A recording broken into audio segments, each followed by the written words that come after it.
मुंबईच्या आझाद मैदानात मराठा आरक्षणाची लढाई जिंकल्यानंतर राज्यभरात मराठा समाजानं गुलाल उधळत आनंद उत्सव साजरा केलाय।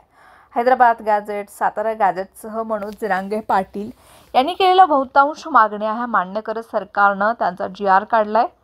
या GR मध्ये प्रत्येक जण आपापल्या परीने जे विश्लेषण आहे ते करताना दिसते। सरकारच्या GR ने OBC आरक्षण संपुष्टात येणार असल्याचा आरोप OBC नेते करत आहेत, तर या GR चा काहीच उपयोग होणार नाही अशी टीका काही जणांकडून केली जात आहे। या पार्श्वभूमीवर छत्रपती संभाजीनगर येथे उपचार घेत असलेले मराठा आरक्षण आंदोलक मनोज जरांगे पाटील यांनी पुन्हा एकदा समाज बांधवांना आवाहन केले, लोकांचा ऐकून गैरसमज करून घेऊ नका, सगळे मराठे OBC आरक्षणात जाणारच असा ठाम विश्वास त्यांनी व्यक्त केलाय।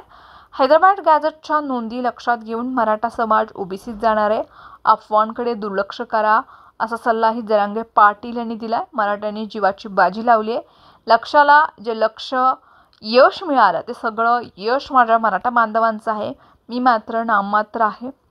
आपल्या लक्षाला यश मिळालंय, आता यावरून गैरसमज अफवा पसरवण्याचे प्रयत्न केले जाणारच, पण मराठवाडा पश्चिम महाराष्ट्रातले सगळे मराठे आरक्षणात जाणार म्हणजे जाणार, त्यातील मात्र ही शंका घेऊ नका। ज्यांच्या नोंदी नाहीत म्हणून तर गॅझेटियर लागू करायचं आहे, त्याचा GR निघणं खूप आवश्यक होतं असंही जरांगे पाटील यांनी स्पष्ट केले। यापासून हक्काचे रिटियर असूनही सरकारने याबाबत एक ओळखही लिहिली नव्हती। आता समाजाने संयम ठेवावा, कोणाच्या विदूषकाचे अविचारी माणसाचं ऐकू नका, संयम विश्वास ठेवू देऊ नका असं आवाहन जरांगे पाटील यांनी केले।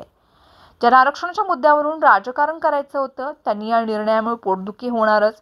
माझा कोणताही निर्णय मान्य केल्यावरती सुरुवातीला मराठी समाजाला वाटतं की जरांगे पाटलांनी हे करायला नको होतं, मात्र नंतर ते सगळ्यांना मान्य होतं। मी काय करतो हे समजून घ्या, मराठवाड्यातील एकही मराठा आरक्षणावाचून राहणार नाही, डोक्यात घ्या आणि आनंद राहा। काही लोकांचं ऐकून गैरसमज करून घेऊ नका, त्यांनी आपले भले होणार नाही असं जरांगे पाटील यांनी म्हटलंय। गरीब मराठ्यांच्या मनात काही शंका असेल ती काढून टाका, मी तुमचं समाजाचं वाटोळं कधीही होऊ देणार नाही, मला तुमच्यापासून तोडण्याचे दरी निर्माण करण्याचा प्रयत्न काही लोक करत आहेत, मी तुमच्यापासून दूर झालो की वाटोळं होईल हा त्यांचा उद्देश आहे, त्यामुळे कोणावरही विश्वास ठेवू नका, माझ्यावर असलेला तुमचा विश्वास ठेवू देऊ नका असं आवाहन देखील मनोज जरांगे पाटील यांनी केले। शंका करणारे आपल्या बाजूने बाबा बोललेच नाही आणि बाबा उभी का वाटलं करेन तुमचं मराठा समाजाचं मी का वाटलो होते 2-4 जण बोलले असं पत्रकार बांधवांचं म्हणणं आहे, म्हणून बोललो मी, नाही तर मी लय आनंदी आहे, समाज आनंदी आहे आणि आम्हाला काय देणं घेणं कोणाचं बोलला काय नाही बोलला काय व म्हणणं हे म्हणून बोलितो, बोल आमका तज्ञ बोलत आमका तज्ञ।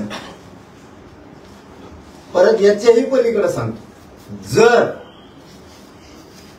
वाटतच असेल आणि गैरसमजच वाटत असेल तर तिथं आलेल्या मंत्रिमंडळाला स्पष्ट सांगितलेलं आहे, बघा बरं का मराठा भावांनो, याला तुमच्या तर मयातली दुरी निर्माण करून तोडायची एकमेकाला।